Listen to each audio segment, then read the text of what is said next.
So, Adam Schefter's reporting that Ben Johnson is heading to Chicago. The deal's done. It just needs to be signed. As a Lions fan, sir, I hope every door you pass through for the rest of your life hits you on your way out.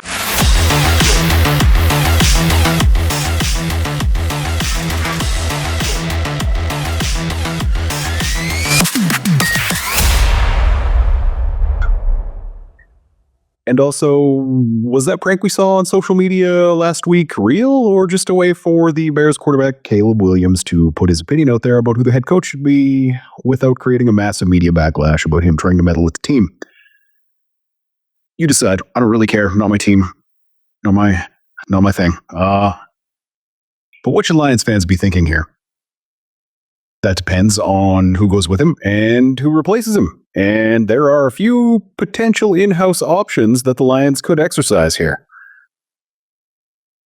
Offensive line coach Hank Fraley, for example, has been the primary driver of the run game for the entire Dan Campbell, Brad Holmes era. That's just a straight-up fact. They've switched out other coaches. The one consistent thing is that the offensive line has been great, and it's been great with some less than stellar pieces at times, too. The question is going to be kind of whether they're willing to hand the offense off to an offensive line coach, or whether Fraley has been putting in the work to get a deeper understanding of coverages and route concepts and all of the things that an offensive coordinator needs. Because while the run game and the blocking schemes have been the engine of this offense as it has existed so far, the passing game is a far more complex monster. It's reasonable to ask whether Hank has done the work, or whether the team has been prepping him to be ready to take on the work of doing this job. And if he's the guy, then the answer to that is yes, because Dan Campbell knows. Like, we don't know, you don't know, I don't know, nobody knows.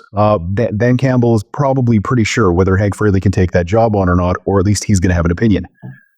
Another guy, in-house, Tanner Engstrand, the team's offensive passing game coordinator.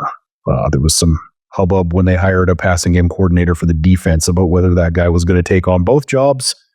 No. Just, that's not how that works. The obvious train of thought on this hire would be that if you're handing the play calling off to someone, one of the architects of the passing game would probably be the preferable choice. At least that's what some people would tell you. The thing is, if you do that, it also shows Hank that his ceiling with the Detroit Lions has been reached. And with Ben Johnson having said he's going to be calling the plays as a head coach, really opens up the possibility of losing one of the best offensive line coaches to a fake offensive coordinator gig.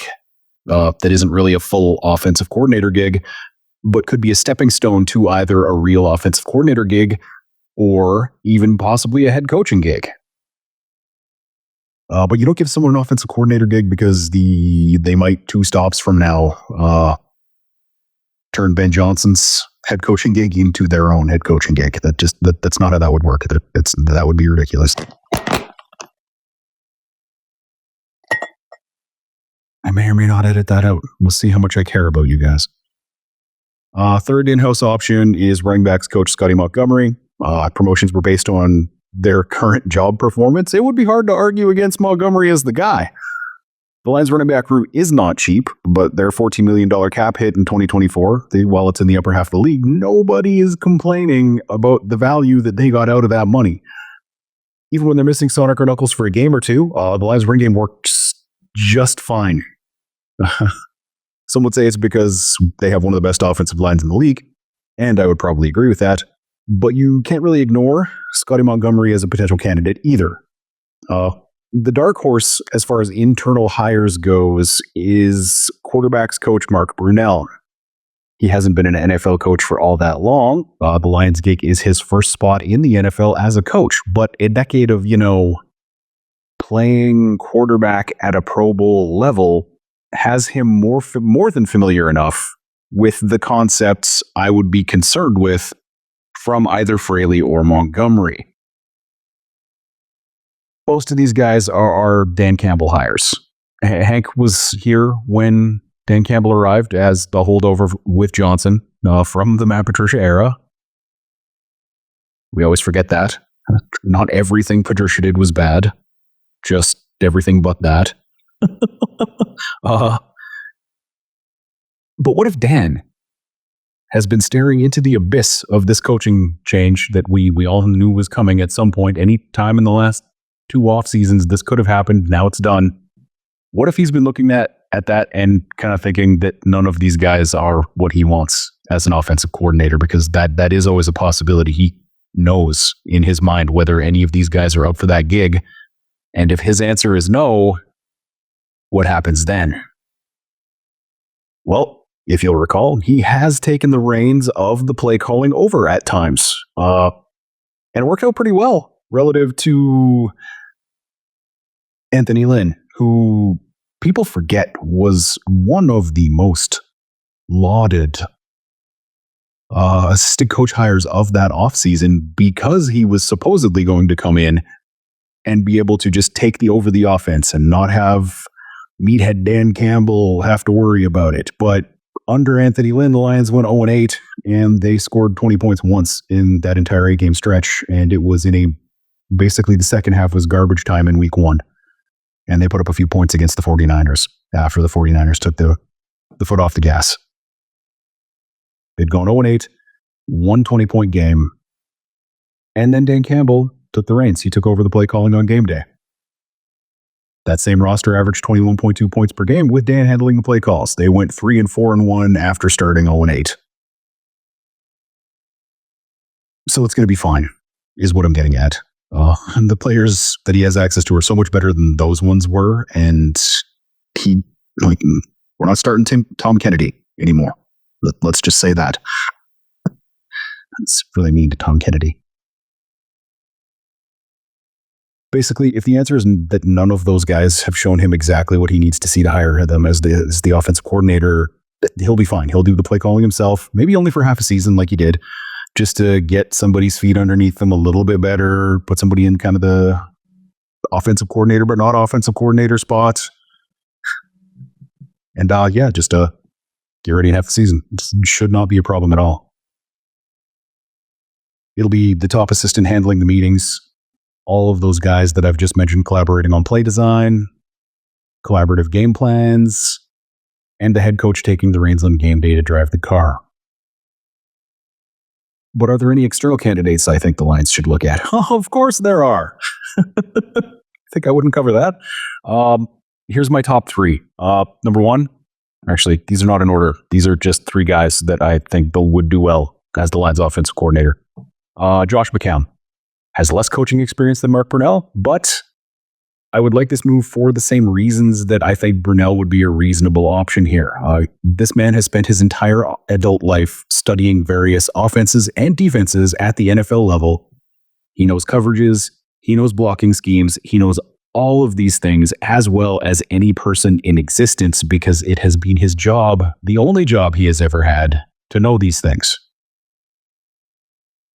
And the performance he just pulled out of that quarterback room in Minnesota was nothing short of a miracle. And I think we all saw that the last couple games, is you can only squeeze so much blood from a stone. Another interesting potential choice is Josh McDaniels. And I know everybody in Lions Lands hates everything Patriots, and you do not want this guy anywhere near your head coaching spot. But as an offensive coordinator, he's an architect second to none in the NFL. And he's used to working with a less than mobile quarterback. Like, he sought that out with Tom Brady and then Mac Jones. That's kind of the same genre of guy that we're looking at here. Third guy is Byron Leftwich. If he were looking for a statement offense to take over, to cement his possible head coaching candidacy moving forward, because that appears to have kind of stalled for him for the most part. They're talking about him getting interviews, but what are the chances of a guy who hasn't worked since 2022 getting a head coaching gig? Not real good. He also found success with Brady, and he was part of a collaborative process that took that team to the Super Bowl. Thoughts on Ben Johnson? Has he betrayed us all? You got to remember that these guys don't and shouldn't have the same kind of loyalty that a fan does to the team. Like, the Bears are the team that met his salary and term demands. They have a promising young quarterback for Ben to work with. They need an offensive line, but my guess, honestly, is that he's going to offer Hank that OC who's not an OC gig and probably get that taken care of. But we'll see how that goes. I don't know anything. I don't have sources. And that defense is ready for a veteran coordinator to come in. They're talking about Dennis Allen as being the guy who might come in and take that over, which takes half of the game away from him. And that is a way that a lot of teams do this. In some cases, like Sean McVay in LA, it worked. And in most cases, just because most coaches fail very rapidly, whatever you try doesn't work. The other thing for him, like from his perspective, is he is intimately familiar with all of the division opponents that he's going to have to face, and he has been smoking two of them for years, pretty consistently. The only one that gave him fits was Chicago, the team that he just took over. If their GM wasn't a complete joke, I would say that this was a really good gig for him. But he'll get fired in the oncoming power struggle, polls that is. They'll waste their promising young quarterback's rookie deal completely. And in 3 years, Johnson will be facing a win or get fired season where he's, quote unquote, finally got his guys after ousting Poles. And in 2028, Ben Johnson's going to be back in Detroit after his replacement from this year takes a head coaching gig somewhere else. See you soon, coach. Enjoy trying to engineer a passing game in the Windy City. Only 105 failed attempts have been made so far.